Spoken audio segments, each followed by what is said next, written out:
얼마 전에 저희 부모님 댁에를 갔어요. 제가 가서 이렇게 앉았더니 이제는 아버지께서 많이 연로하셔서 이제 다니시도 못해 잘 일어서지를 못하세요. 이렇게 앉아 계시다가 저를 가만히 쳐다보면서 말씀을 하세요.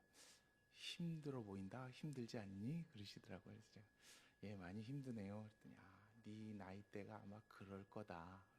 많이 힘들어? 네. 그러면 살 좀 빼봐. 그러시더라고요. 거기 해답이 거기 있었던 것 같아요. 지금 살을 예, 알겠습니다. 그리고 아버지가 쓱 웃으시더라고요. 그러니까 저를 보니까 아마 좋으셨나 봐요. 그러면서 하시는 말씀이 있을 때 잘해라. 그래서 예, 제가 자주 올게요. 아니 나한테 잘하라는 말이 아니고 예, 저희 식구들한테 잘할게. 아니 그거 아니고 그러면 하나님한테 잘해라. 그 말씀을 하시는 거죠. 그 말씀이 마음에 콱 새겨 들으면서 그리고 나서 이제 오면서 이 말씀이 생각이 나서 오늘 설교를 한번 준비를 해 봤습니다. 잘해야 된다. 사실은 제목을 있을 때 잘해 그렇게 쓰고 싶었는데 그럼 너무 좀 설교 제목 같지가 않아서 그런 내용이에요. 그런 내용인데 힘 있을 때 잘하고 능력 있을 때 잘하고 건강 있을 때 잘하고 물질 있을 때 잘하고 호흡 있을 때 잘하고 물론 잘해야 될 때 너무 많아요. 그렇죠? 가족한테도 잘해야 되고 나의 일, 나의 이웃에게도 잘해야 되고 그런데 이제 오늘 본문의 말씀을 읽다 보니까 하나님한테 잘해야 되더라고요. 하나님한테 잘할 때 하나님이 우리를 이렇게 뜯어먹는 분이 아니시잖아요. 저희가 잘하면 저희가 손해보게 만드시는 분이 아니고 오히려 그렇게 할 때 하나님이 저희들에게 축복을 주시고 하나님이 저희가 놀랄 만큼의 하나님의 은혜를 퍼부어 주시려고 준비를 하시는데 물론 저희들에게 주시고자 하실 때는 저희가 잘하나 못하나 잘 해주시고 항상 지켜주시는 분입니다만은 하나님의 마음에 하나님이 굉장히 인격적인 분이시라서 저희가 하나님 사랑하고 하나님께 잘하면 정말 놀라운 은혜를 퍼부어 주시는데 오늘 본문에 나오는 다윗과 하나님의 관계에서도 그러한 이야기가 나오고 있더라고요. 오늘 이 본문이 속한 사무엘하 7장의 말씀은요 하나님을 향한 다윗의 마음의 이야기로 시작이 됩니다. 오늘 본문 말씀 아까 읽지는 않았습니다만 아까 7장 1절 말씀을 살펴보면 이러한 내용이에요. 여호와께서 주위의 모든 원수를 무찌르사 왕으로 궁에 평안히 살게 하신 때에 다윗이 이제는 전쟁을 하면서 다 이기고 평안하다는 거예요. 그때에 왕이 선지자 나단에게 이르되 볼지어다 나는 백항목 궁에 살거늘 하나님의 궤는 휘장 가운데 있도다. 나는 백향목으로 지은 아주 좋은 집에 편안히 살고 있는데 하나님의 궤는 내가 지금 블레셋으로부터 가지고 왔긴 왔는데 그것은 휘장 가운데 있고 제대로 된 번듯한 하나님의 집, 그러니까 성전을 말하는 거죠. 성전 가운데 있지 않으니까 내가 참 마음이 답답합니다. 마음이 어렵습니다. 그런 이야기를 나단 선지자에게 이야기하는 것으로부터 오늘 7장의 말씀이 시작됩니다. 그리고 나단은 이렇게 이야기합니다. 3절에는요 나단이 왕께 아뢰되 여호와께서 왕과 함께 계시니 마음에 있는 모든 것을 행하소서. 자, 나단은 다윗에게 그렇게 하나님의 전을 짓고 싶으시면 하세요라는 그런 이야기를 합니다. 자, 어떻게 이야기가 전개가 될까요? 이러한 다윗의 마음 때문에 뒤에 펼쳐지는 이야기들이 무엇일까요? 참으로 저와 여러분을 깜짝 놀라게 할 이야기들이 펼쳐지는데 아까 저희가 읽었던 말씀입니다. 하나님은 다윗의 마음을 잘 알고 계셨습니다. 다윗이 어떠한 마음으로 하나님을 생각하는지 물론 왕이 되어서 참 번듯하고 좋은 집에 살고 있지만 어떤 마음에 하나님을 향한 그 속내를 갖고 있는지 하나님은 정확히 알고 계셨습니다. 그리고 그 밤에 그 선지자인 나단에게 말씀을 하십니다. 4절에 그렇게 나와요. 그 밤에 여호와의 말씀이 나단에게 임하여 이르시되 가서 내 종 다윗에게 말하기를 여호와께서 이와 같이 말씀하시되 내가 나를 위하여 내가 살 집을 건축하겠느냐. 하나님이 이제 물어보시는 거예요. 내 집을 지으려고 하느냐? 나의 법궤, 언약궤가 담길 성전을 짓고 싶으냐? 하나님이 이렇게 다시 물어보시는 것은 아심에도 불구하고 하나님이 그 마음 때문에 되게 기분이 좋으셨나 봐요. 네가 그걸 짓고 싶으냐? 정말이냐? 짓고 싶으냐? 그 마음. 그러면서 이제 하나님이 쭉 그 뒤에 나오는 이야기들을 하십니다. 5절부터 16절까지 이어지는 말씀은요, 그러한 마음을 가진 다윗에게 다윗을 향한 하나님의 마음, 그리고 하나님의 축복, 하나님의 은혜가 계속해서 기록되어 있습니다. 그것을 나단은 다시 다윗에게 구구절절 이야기하고 있는 것이지요. 그리고 그 뒤에 나오는 18절부터 그 마지막 28절까지 29절까지의 말씀은 이제 그러한 하나님의 축복의 말씀을 듣고 하나님의 은혜의 말씀을 듣고 다윗이 너무나도 행복하여서 하나님께 간절히 기도하는 기도의 내용이 나오는데, 우리 성도님들 이 설교의 내용만으로 듣고 넘어가시지 말고 이것은 이제 저에게 주신 하나님의 은혜고요, 이 말씀을 자세히 읽어보시면 우리 성도들에게 주시는 하나님 은혜의 음성이 담겨져 있거든요.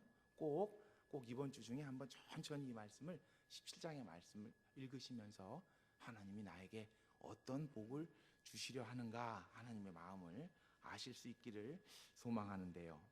그 중에 특별히 오늘 본문 함께 읽었던 8절부터 13절까지의 말씀은요, 다윗에게 주시는 엄청나고 어마어마하고 놀라운 축복의 내용, 칭찬의 내용이 담겨져 있는데 그 말씀을 읽으면서 참 부러웠어요. 아, 다윗은 놀라운 복을 하나님께 받는구나. 하나님이 이렇게 축복하신다고 약속을 하시는구나. 하나님이 이렇게 여러 가지 표현을 통해서 다윗의 그 마음에 기쁘도록, 하나님이 그냥 너 복 줄게 이렇게 한마디 하고 끝내시지 않고 이런 복을 줄 것이며 이렇게 할 것이며 이렇게 할 것이며 구구절절 말씀을 하시는데 하나님의 마음이 느껴지는 거예요. 다윗을 그냥 기쁘게 행복하게 해주기 위해서 그냥 아버지 어머니가 아들에게 막 이야기하듯이 다윗에게 내가 이렇게 해줄게 저렇게 해줄게 막 이야기하는 그 하나님의 마음을 느끼게 되는데, 왜 이렇게 하나님이 다윗을 축복하실까? 그 이유가 무엇일까 하면서 오늘 아까 본문의 말씀 1절부터 쭉 읽어봤던 거예요. 근데 사실 그 축복은, 그 하나님의 마음은 다윗의 마음으로부터 시작됩니다. 어떤 마음이요? 나만 이렇게 좋은 데 있고 하나님한테 잘하고 싶은데, 하나님이 좀 좋으셔야 되는데, 내 삶을 통해서 하나님이 영광 받으셔야 되는데 라는 작은 마음. 그래서 그 부분을 염려하다가 하나님의 선지자인 나단에게 이야기하는 그 내용으로부터 이러한 놀라운 축복이 시작된다는 것을 알게 됩니다. 다윗이 받은 축복의 이유는요, 먼저 다윗의 마음 씀씀이 때문이었다고 그렇게 저는 생각합니다. 아까 읽었던 1절 2절 말씀, 하나님의 집을 세우고 싶어 했던 다윗의 마음, 단순하게 생각하면 당연히 다 잘 됐으니까 이제는 하나님 생각을 하겠지, 편안하니까 하나님 생각을 하겠지, 그렇게 저희들이 이해할 수 있잖아요. 근데 제 자신의 상황과 인간의 이야기들을 생각해 보니까요, 인간은 절대 무엇이 잘 될 때 하나님 생각 안 합니다. 편안할 때 하나님 생각 안 합니다. 안 될 때, 어려울 때, 장벽을 만났을 때, 눈물 날 때 하나님을 찾습니다. 편안함은요, 그냥 그 편안함을 그냥 누리고 싶어하고 또 다른 욕심을 통해 그 편안함을 이어가고 싶어하지, 하나님이 이제 뭐라고 말씀하시는가 그 음성에 귀 기울이지 않습니다. 그런데 다윗이 이 마음을 가진 것 자체가 놀라운 것 같아요. 평안할 때, 있을 때, 잘 됐을 때 하나님을 생각하는 다윗의 마음으로부터 출발합니다. 다윗인들 더 큰 욕심이 없었겠습니까? 미래가 어떻게 될지 또 불안함은 없었겠습니까? 자기의 기쁨을 계속해서 누리고 싶은 그러한 생각이 없었겠습니까? 그렇게 하자고 꼬시는 주변의 사람들, 얼마나 많았겠습니까? 그런데 다윗은 그런 거 다 내려놓고 하나님을 생각하고 있는 그 마음, 그것이 오늘 본문 말씀에서 느껴집니다. 그 반대인 사람의 이야기가 나오는데요, 멀지 않습니다. 그 바로 앞에 보면 다윗보다 앞선 왕이 누구였죠? 사울 이야기가 나옵니다. 사무엘상 13장을 살펴보면요, 사울이 왕이 돼서 첫 번째 한 것이 블레셋과 전쟁인데요, 놀랍게 승리를 합니다. 그런데 그 승리를 계속 이어가고 싶어서, 계속 싸우면 이기고 싶어서 사울이 마음에 욕심을 품기 시작해요. 그런데 이제 전쟁을 해야 되는데 사무엘이 와서 제사를 지내주고 번제를 드리고 나서 싸움에 나가야 되는데 사무엘이 안 오는 거예요. 자, 그때의 사울의 선택 어떤 것이었죠? 자기가 제사를 드려버리고 맙니다. 물론 자기가 제사를 드렸다, 뭐 그 말로만 생각해 보면 이해될 수 있는 말인데, 그게 아니라 사울의 마음은요, 어떻게 해서든지 하나님을 이용해서 자신이 계속해서 이기고 싶었던 거예요. 조금 더 늦어져서 기다리다가 내가 지면 안 되는데, 내가 이 기득권을 뺏기면 안 되는데, 내가 이 왕권이 흔들리면 안 되는데 하는 그런 욕심이 막 차오르니까 사무엘을 기다리지 못하고 자기가 제사를, 자기 마음대로 하나님을 만나게 됩니다. 그것이 잘못되어서 또 사울은 하나님께 질책을 받게 되지요. 사울의 욕심은 여기서 끝나지 않습니다. 사무엘상 15장을 살펴보면요, 또 사울이 아말렉이라는 민족하고 전쟁을 합니다. 그런데 하나님이 아말렉을 이기게 할 테니까 대신 아말렉의 모든 것을 다 진멸해라, 하나도 남기지 마라. 그런데 사울이 어떻게 합니까? 좋은 것들을 남겨둡니다. 사무엘이 알지요. 그거 왜 남겨뒀습니까? 하나님이 다 멸하라 그러지 않았습니까? 그럴 때 사울이 이야기합니다. 이 좋은 것을 가지고 하나님께 제사 드리려고 그랬는데, 하나님한테 이거 좋은 거 드리면 하나님 좋아하시지 않아요? 사울의 교만하고 거짓된 마음이 들통이 납니다. 인간의 욕심인 거죠. 욕심으로 하나님을 이용하고 있는 거죠. 자기가 더 좋은 것을 갖기 위해서 하나님을 도용하고 있는 거죠. 그런 사울의 마음에 비해서 다윗의 마음은 어쩌면 인간성으로 따져보면 사울이나 다윗이나 똑같아요. 어떻게 보면 그 뒤까지도 다윗은 더 큰 범죄를, 살인과 간음과 죄를 져요. 그럼에도 불구하고 다윗은 항상 그 마음 한켠에 하나님을 생각하는 거예요. 하나님한테 잘해야 되는데. 근데 말뿐이 아니라 진짜로 그러고 싶었던 거예요. 그걸 하나님이 아시는 거죠. 사울은 말뿐이었던 거죠. 그 마음속에 자기 욕심만 가득 찼고, 이러한 다윗의 마음 씀씀이, 하나님을 향한 마음 됨됨이로부터 이 하나님의 축복, 놀라운 은혜는 시작됩니다. 다윗이 평안 속에서 하나님을 생각한다, 생각뿐이었을까? 말뿐이었을까? 아닙니다. 다윗은 앞서 5장에서도요, 오늘 그 7장 앞에 나온 5장에서도요, 다윗이 왕이 된 후에 제일 처음에 한 게 뭐냐면 하나님의 언약궤를 찾아옵니다. 나는 왕이 돼서 이렇게 있는데 하나님의 언약궤, 법궤가 떠돌아다니는 거, 블레셋 땅에 있는 거, 외지에 있는 거 말도 안 된다. 이거 내가 다윗성으로 가져와야 된다. 그러면서 가지고 오지요. 사람을 뽑아서 그것을 수고하고. 그러니까 다윗의 마음 속에는 참 그것이 은혜인가 본데 하나님이 있는 거예요. 이 마음, 다윗의 마음이 오늘 이 아름다운 찬양을 드린 시온 찬양대에 있기를 소망합니다. 오늘이 귀한 시간 함께 예배하러 나오신 우리 수지광성의 성도들의 마음속에 가득가득 채워져 있기를 간절히 소망합니다. 그 마음 때문에 다윗이 받았던 이 뒤에 이어지는 놀라운 축복, 자, 제가 잠깐 읽어볼게요. 다시 읽어볼게요. 어떤 축복인지 한번 느껴보세요. 8절 말씀, 7절 말씀부터 제가 읽을게요. 이스라엘 자손과 더불어 다니는 모든 곳에서 내가 내 백성 이스라엘을 먹이라고 명령한 이스라엘, 어느 지파들 가운데 하나에게 내가 말하기를 너희가 어찌하여 나를 위하여 100항목 집을 건축하지 아니하였느냐고 말하였느냐.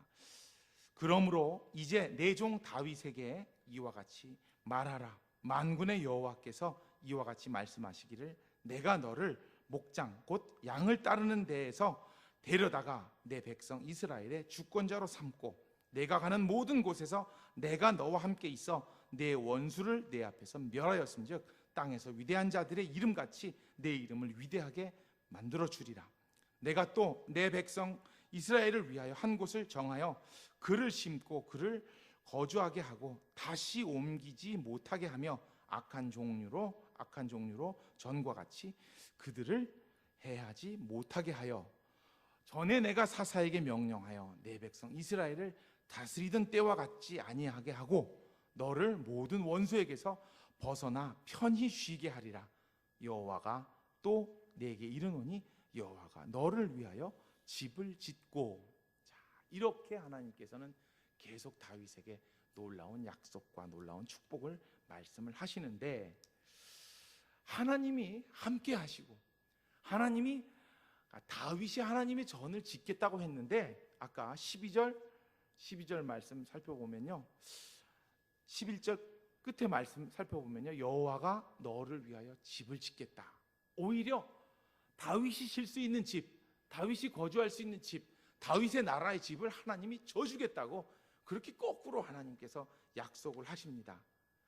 자, 왜 이렇게 하나님이 축복하십니까? 그 다윗의 마음을 아시기 때문입니다. 이 다윗을 향한 하나님의 약속, 하나님의 축복은요, 저는 한마디로 요약하면 이렇게 요약하고 싶습니다. 임마누엘. 자, 무슨 뜻이죠? 하나님이 우리와 함께 하신다. 하나님이 다윗과 함께 하신다. 어떤 길을 가도 내가 너와 함께 하겠다. 내가 너를 지켜주고 너를 돌봐 줄 거고. 자, 임마누엘의 결정체가 누구십니까? 예수님이시잖아요. 예수님을 통해 주시는 인간의 궁극적인 약속, 축복을 하나님은 이 다윗에게 먼저 허락하시는 거예요.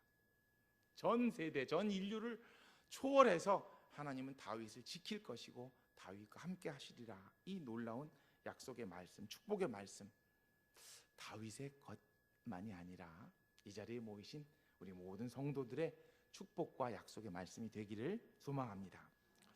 한 가지 더 말씀 속에서 하나님이 저희들에게 주시는 의미를 찾아보고 싶은데요, 그것은 오늘 13절에 나오는 말씀으로부터 시작됩니다. 그는 내 이름을 위하여 집을 건축할 것이요 나는 그의 나라 왕위를 영원히 견고하게 하리라. 자, 여기서 그가 누굴까요? 다윗이 아니라 다윗의 아들 솔로몬을 이야기합니다. 12절을 읽어볼게요.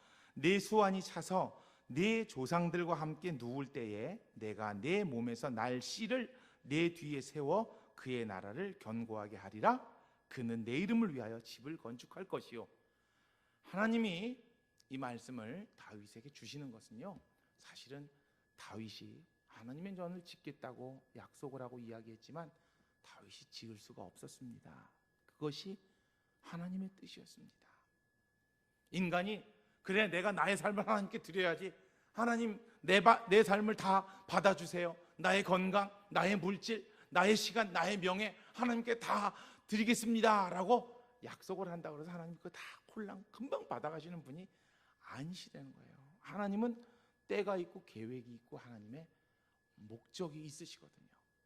하나님은요, 다윗에게 그 성전을 짓도록 허락하시지 않으셨어요. 물론 같은 말씀을요 전하고 있는 역대상에는요 이런 말씀이 나와요. 역대상 22장 8절에는요 여호와의 말씀이 내게 임하여 이르시되 너는 피를 심히 많이 흘렸고 크게 전쟁을 하였느니라. 내가 내 앞에서 땅에 피를 많이 흘렸은즉 내 이름을 위하여 성전을 건축하지 못하리라.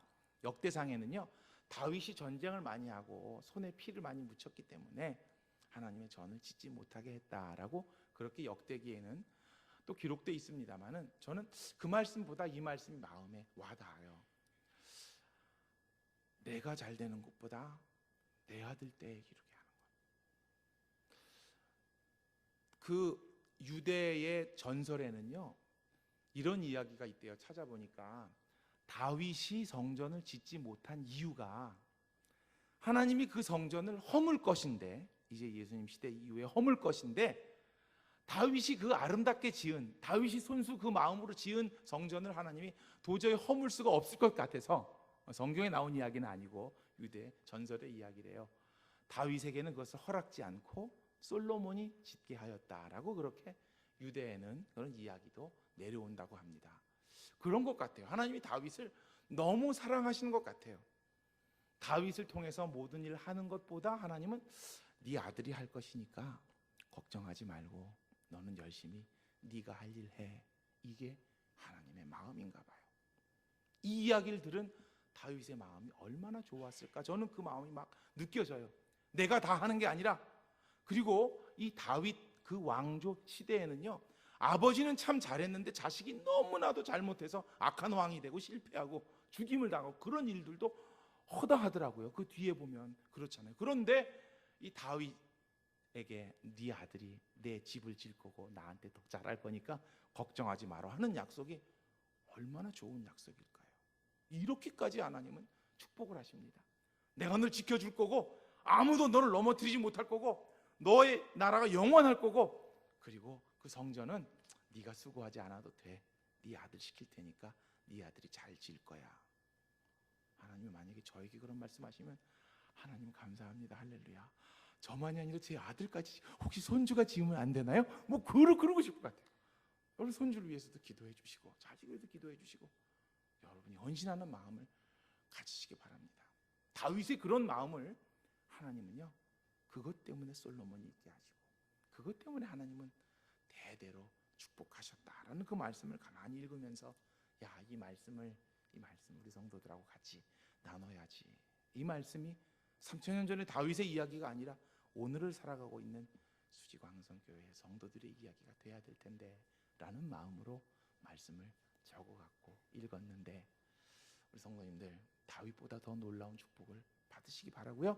우리 성도님들의 자녀들 뭐 지금 어디서 힘들고 우리 참 청년이 오래간만에 왔어요. 2년 만에 왔는데 너무 좋아요.